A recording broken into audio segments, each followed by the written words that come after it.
Assalamualaikum Ustaz, apa hukumnya mengucapkan salam kepada satu majlis atau perkumpulan yang di sana ada orang muslim dan orang kafir? Mengucapkan salam di sana dengan memakai niat kita kepada orang muslim. Jadi ucapkan salam, Assalamualaikum warahmatullahi wabarakatuh. Niat dalam hati kita, salam ini untuk orang muslim. Bagaimana kalau kita seorang pejabat yang hadir di tempat majlis, yang di dalam majlis itu tak ada umat muslim, orang kafir saja semuanya, non muslim saja. Macam mana cara kita nak mengucapkan salam? Ini yang agak repot kita. Ya, kalau sekadar kita mengucapkan salam saja, salam kata kita tu kena kita. Ya, tapi hilangkan kalimat salamnya. Dia biasanya orang tu kan salam sejahtera untuk kita semua. Karena salam itu adalah asmaul husna Allah Ta'ala, itu yang tak dibolehkan mengucapkan kepada mereka. Jadi bagusnya bagaimana? Sejahtera buat kita semua. Tinggalkan salamnya itu. Itu cari aman namanya itu. Sejahtera buat kita semua. Salam, salam asmaul husna. Tak dibolehkan mengucapkan salam kepada mereka. Apa hukum menjawab salam di WA Ustaz? Karena kadang ada orang mengganti Assalamualaikum dengan kata salam. Jawaban salam ni salam yang sempurna, Assalamualaikum. Itu baru kita jawab Waalaikumsalam. Tapi kalau dengan kalimat potong saja salam, apa yang kita jawab? Salam pula jawab. Salam-salamnya. Yang parah anda itu do ASWRWB, entah hapunan ASWRWB. Itu tak penting kita jawabnya, itu tak disunahkan kita untuk menjawabnya. Tapi kalau ada orang yang SMS kita atau WA kita dengan mengucapkan kalimat salam, Assalamualaikum warahmatullahi wabarakatuh, itu kita mesti untuk menjawabnya. Harus kita jawab itu. Atau dengan tulisan Assalamualaikum, itu mesti nak untuk kita jawab. Bid'ah itu sesuatu yang tidak dilakukan Nabi atau sesuatu yang tidak ada dalil. Bid'ah, kalau menurut mereka bid'ah sesuatu yang tidak dilakukan Nabi itu bid'ah, ya. Ya betul. Setiap sesuatu yang tidak dilakukan Nabi itu bid'ah. Maka Imam Syafi'i membagi, ada bid'ah tu yang hasanah, ada bid'ah tu yang sayyi'ah dalalah. Karena tidak sesuatu yang tidak dilakukan Nabi kemudian itu dianggap bid'ah yang keji. Tidak.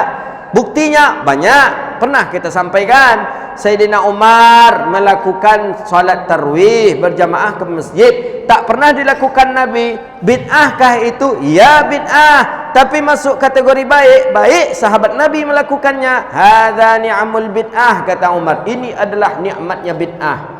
Jadi bid'ah itu setiap sesuatu yang tidak dilakukan Nabi. Okey, kita kunci di sana. Tapi dibagi dia kepada dua. Setiap sesuatu yang dilakukan, yang tidak dilakukan Nabi dibagi dua. Ada yang baik, ada yang buruk. Kalau yang baik berarti dia sesuai dengan syariat. Yang buruk berarti menyalahi syariat Islam. Mana yang baik? Seperti Umar melakukan bid'ah salat tarawih berjamaah ke masjid. Seperti Sayyidina Utsman melakukan azan 2 kali ketika Jumat. Ini bid'ah yang baik karena sahabat Nabi sudah melakukannya dan disepakati oleh ulama.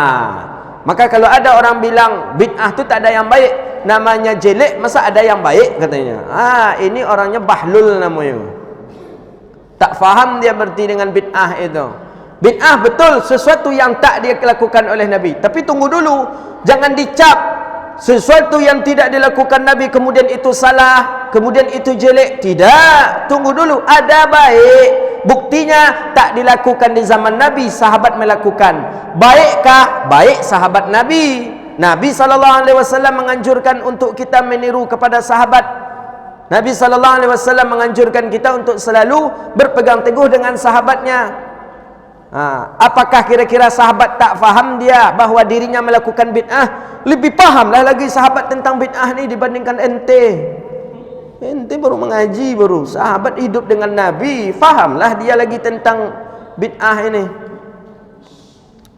Gimana doa imam salat yang terdengar ujung-ujung ayat doa saja?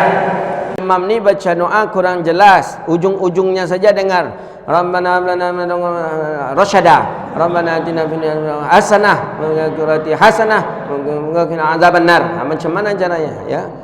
Macam mana kita nak mengaminkannya sedangkan bacaannya tak jelas dia? Ya, maka yang kalau bisa imam ni jelaslah bacaan. Kapan perlu dinyanyi disenikan pula lah. Ni kadang datar saja imam ni, jenuh pula jamaah. Dilakukan Rabbana hablana min ladunka rahmatan wa hayyi' lana min amrina rasyada. Amin. Kan enak dia. Ka Rabbana atina fid dunya wa qina adzabannar. Wa sallallahu alaihi wasallam. Alhamdulillahirabbil alamin. Tengok Sudes doa. Sudes kalau doa bagus dia. Imam Sudes, imam-imam Masjidil Haram kalau doa kunut bagus dia. Tak datar saja. Bolehkah istighfar di atas motor atau mobil ustaz? Boleh. Apalah tak boleh. Baguslah malah. Sambil bawa mobil, pegang tasbih satu. Astaghfirullah, astaghfirullah, astaghfirullah. Nampak maksiat, astaghfirullah, astaghfirullah, astaghfirullah. Boleh. Di atas mobil, di atas kendaraan kita boleh kita istighfar. Bagus malah. Targetkan. Dari rumah kita ke masjid berapa jauh? Dari rumah ke Baitur Rahman berapa kilo? Berapa sanggup salawat? Bisa salawat 100, istighfar 100, subhanallah wa bihamdihi subhanallahil azim 100, 300. Baca itu terus. Amalkan, insya-Allah akan ada sesuatu yang Allah berikan kepada kita yang kita tidak mengetahui itu. Itu bagian dari karamah seorang muslim.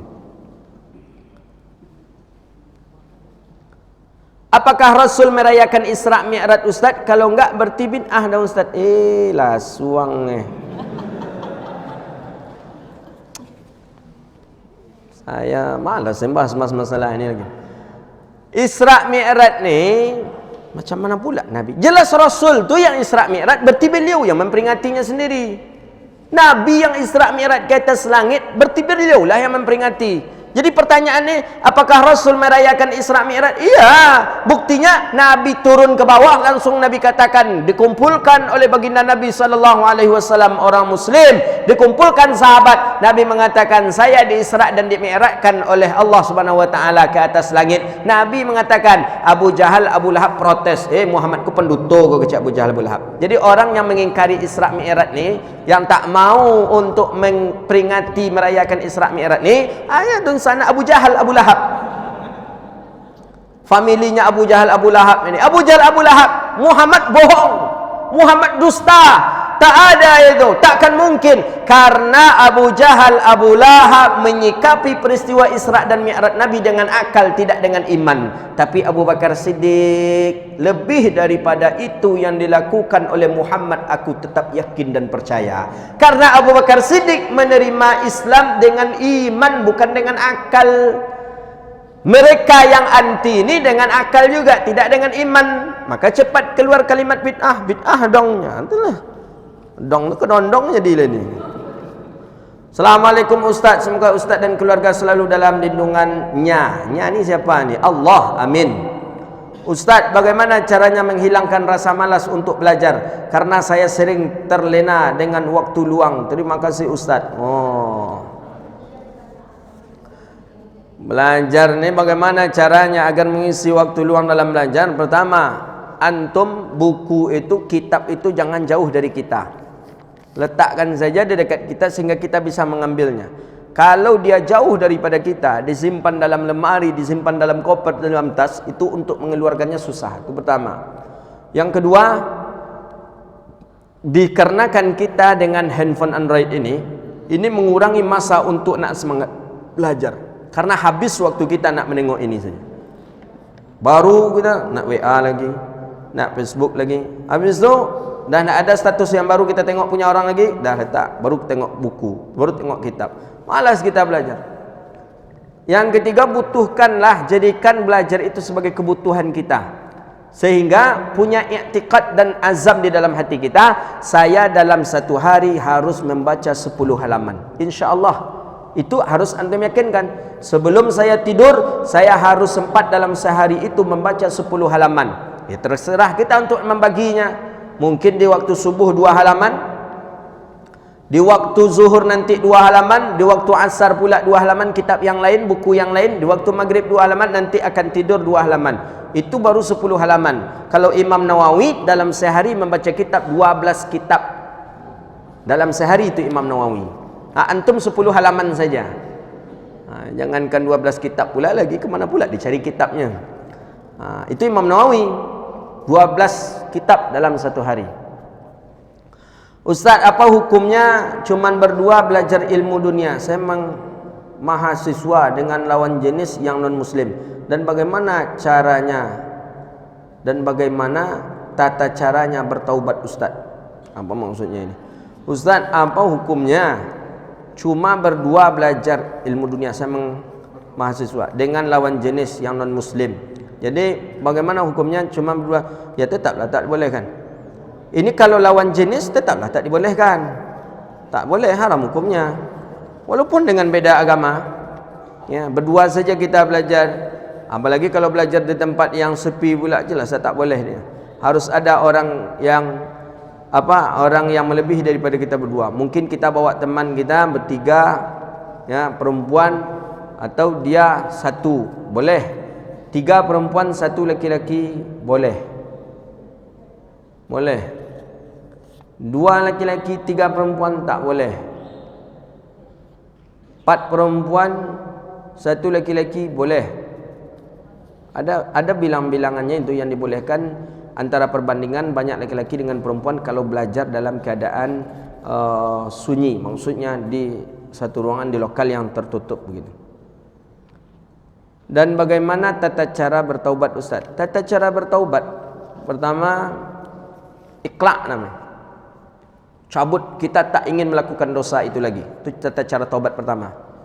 Tak ingin melakukan dosa itu lagi. Ketika diajak orang kita minum khamar atau menghisap atau menarkoba, tak, kita tak mau. Enggak, kata kita, mencabut daripada dosa. Kedua, kita berkeyakinan dan bercita-cita takkan sampai dan ingin melakukan maksiat itu lagi. Kedua, enggak, harus ada keinginan dalam hati kita, azam yang tinggi, azam yang kuat dalam hati kita, saya takkan melakukan maksiat itu lagi. Yang ketiga, engkau dan dia menyesali atas perbuatan maksiatnya itu. Jadi disesali, menyesal. Itu adalah hukum daripada taubat. Tapi kalau tak menyesal, dia pasti itu akan terulang kembali.